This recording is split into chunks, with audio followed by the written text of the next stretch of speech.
একই রকমভাবে নুডলস খেতে খেতে আর ভালো লাগছে না, তাহলে আজকের এই রেসিপিটি আপনার জন্য। মাত্র 10 মিনিটেই কিন্তু মজার এই নুডলসটি সহজেই তৈরি করে নিতে পারবেন। ভিডিওটি যদি শুরু করে থাকেন তাহলে একটি লাইক কমেন্ট ও শেয়ার করতে পারেন। তৈরি করার জন্য আমি এখানে 2 প্যাকেট ম্যাগি নুডলস নিয়েছি, চাইলে আপনারা যে কোনো নুডলসটাই নিতে পারেন। নিয়েছি বেশ কয়েকটি কাঁচামরিচ আর দেশি রসুন 2টা, আমি এভাবে কোয়াগুলোকে খুলে নিয়েছি। এবার প্যানের মধ্যে দিয়ে একটু টেলে নিচ্ছি।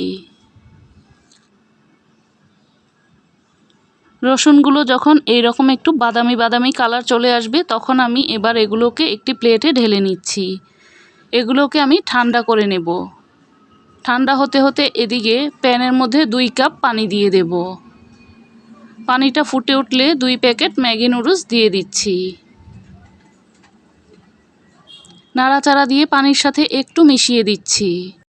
নুডলসের প্যাকেটের মধ্যে থাকা 1 প্যাকেট মশলা দিয়ে দেব। এর চেয়ে বেশি দিলে কিন্তু খেতে ভালো লাগবে না।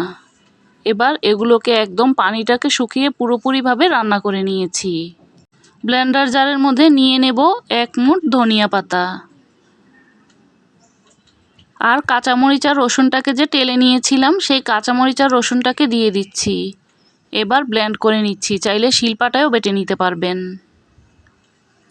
ব্লেন্ড করে নেওয়ার পর দেখতে এইরকম হয়েছে, আমি একটু আধা ভাঙা করেই ব্লেন্ড করে নিয়েছি। এবার চুলায় প্যান বসিয়ে দিয়ে দেব 2 টেবিল চামচ রান্নার তেল আর ব্লেন্ড করে নেওয়া কাঁচামরিচ, রসুন আর ধনিয়া পাতা তেলের সাথে একটু হালকা করে ভেজে নিচ্ছি। চুলার আঁচটা কিন্তু লো হিটে করে এগুলোকে ভেজে নিতে হবে, না হলে কিন্তু পুড়ে যাবে। দিয়ে দেব সামান্য একটু লবণ। লবণটা দেওয়ার পর নাড়াচাড়া দিয়ে একটু ভালোভাবে মিশিয়ে নিচ্ছি।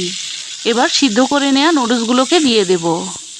দিয়ে এবার এই মশলাগুলোর সাথে নুডলসগুলোকে একটু ভালোভাবে মিশিয়ে নেব। এবার 3-4 মিনিটের মতো একটু ভেজে নিচ্ছি। চুলাটা এবার বন্ধ করে দেব।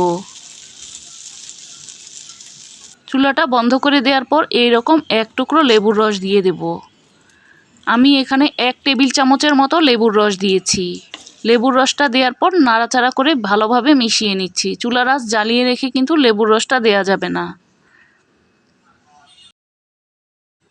এবার গরম গরম পরিবেশনের পালা। যারা একই রকমভাবে নুডলস তৈরি করে খেতে খেতে আর ভালো লাগছে না, তারা এই রেসিপিতে একবার ট্রাই করতে পারেন। যারা কখনো নুডলসটা খেতে পছন্দ করেন না তারাও কিন্তু ভীষণ পছন্দ করবে।